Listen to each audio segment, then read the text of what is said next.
What we do have tonight is a new set of eyes and a new voice. Only on this program tonight, someone who saw the shooting and the aftermath. We're not disclosing this person's identity, and as you'll hear, we've distorted the person's voice. We spoke earlier. Can you tell me what you saw and what you heard the night Trayvon Martin was killed? Well, it would have to be starting with hearing voices, but not seeing, and then after the voices, opening a window and then seeing with two men or two people on the ground, one on top of each other. You say you heard voices. What made you pay attention to the voices? Were they loud? Were they argumentative? What kind of voices? Yes. At first I heard the voices with my window closed, and pretty much back in that area, people will walk their dogs, and you'll hear people talking, and you can hear them very clearly even when they're not talking loud.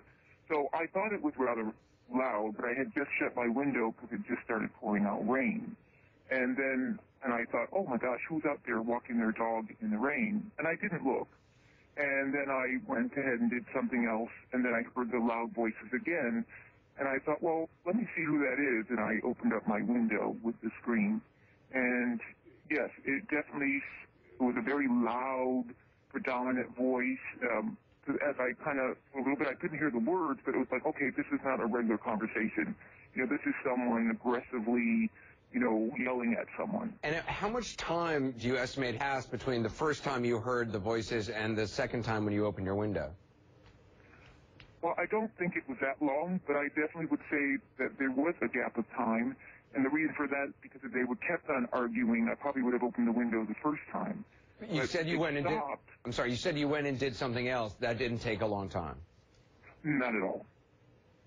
But there was a time of not hearing the voices. After you opened your window, after hearing the voices the second time, what did you observe? What did you hear? Saw two men on the ground, one on top of each other, obviously thinking, okay, something really horrible is happening. And at that point, not looking out the window, I heard the yell for help, one yell for help, and then I heard another, as I described, this excruciating type of yell. It didn't even almost sound like a help. It just sounded so painful. But I wasn't walking out the window during that, and then the next time I looked out the window, there, same thing, two men on the grass, one on top of each other. I kind of felt like I couldn't see a lot of movement because it was very dark, but I felt like they were scuffling. And then I heard the gunshots, which to me were more like pops than they were like a bang. You say gunshots plural. Was there more than one to your memory, or was there just one? Well, the sound that I had from where I was watching, it was more like a pop, and it definitely was more than one pop noise. So I don't know if it was an echo or anything else, but it definitely made more than one pop. And I know you said it was dark. I don't want to ask you how far away you were because I don't want to give any identifying sense of where you were, but were you able to observe who was on top, who was on bottom? Were you able to see faces or any details of the people scuffling? No, just that it was dark. I mean, the only reason I could say that if I was to have to say who do you think it was, I would have to say only the larger man, because after the larger man got off, then there was a boy, obviously now dead, on the ground, facing down. What did you observe after the shot? As I said, it was dark, but after the shot, obviously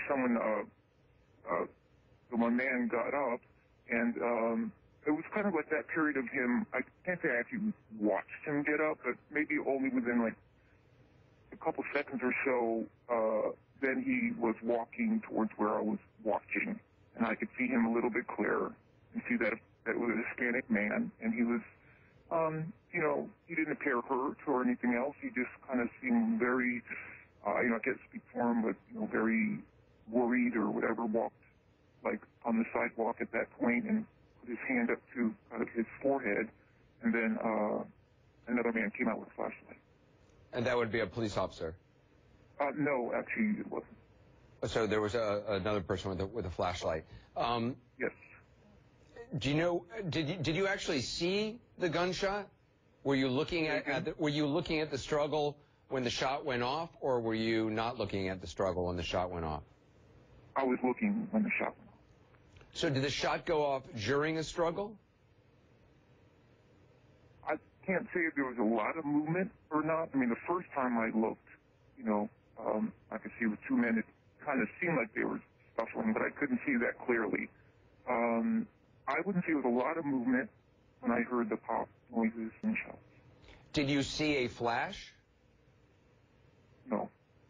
Earlier you had said it was two people on the ground, I believe, when you first saw what you described as two people on each other. When the shot went off, were both people on the ground as well? Yes. And one was still on top of the other? Yes. Did you see the person being shot? Did you see the person you now know as Trayvon Martin being shot? I mean, did you see, him falling backward or anything? One person on top of each other, so you can't see the person underneath. So just so I'm clear, you believe the person who shot was on top? You believe the shooter was on top? I can't really say, because it was so dark. But I mean, I'm just saying, in your head, you're thinking, when all of a sudden now a couple seconds later, in the dark, you see that person that's alive walk away. You obviously think, okay, he must have got up, and he walked away, where the other person is still laying there face down. But it's not clear to you whether he was on top and got up after shooting Trayvon Martin, or if he was on the bottom of the struggle and shot and Trayvon Martin fell or slid off him, or he slid out from Trayvon Martin. You're not clear. Did not see any of that, like who slid, just kind of from watching as they're both down there and hearing and watching the shots. And then, there might have been, because of the darkness or the shading, because there were porch lights on, I would just say a little bit of that time from the time he got up, which isn't very much time, probably a couple seconds. Then I saw him walk. Knew it was a Hispanic man. I'm just saying, you only think, okay, the boy, in my mind, I think that the boy's laying down dead on the ground face down, and the person got up, you kind of think that it would be, Mr. Zimmerman. But I can't say for sure because I didn't actually watch him get up. Was you saw essentially two different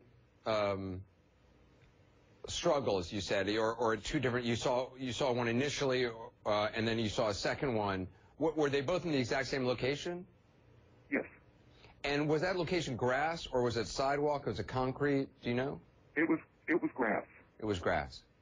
Was there a sidewalk anywhere nearby here, concrete, or was this all on grass, on ground? Well, there's grass on both sides, let's say, with a sidewalk down the middle. But they were definitely closer in the area where it was all grass. And to your memory, George Zimmerman, after the shooting, did he appear injured to you? Did you see any blood, or did you see him walking differently? Not that I know how he walks, just that, it was kind of slow. You're thinking, wow, I'm looking at the person that just shot someone. It was dark, but like I said, I could see from the side view that it was a Hispanic man. And no, as far as like you seeing any blood or anything else, no. Just from the side view. I know this is very difficult for you to talk about, and I appreciate you taking the time.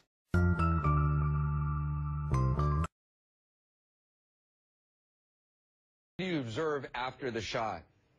A couple seconds or so, then he was walking towards where I was watching, and I could see him a little bit clearer and see that it was a Hispanic man, and he was, he didn't appear hurt or anything else. He just kind of seemed very, I can't speak for him, but, very worried or whatever, walked like on the sidewalk at that point and put his hand up to kind of his forehead, and then another man came out with a flashlight. And that would be a police officer? No, actually, it wasn't.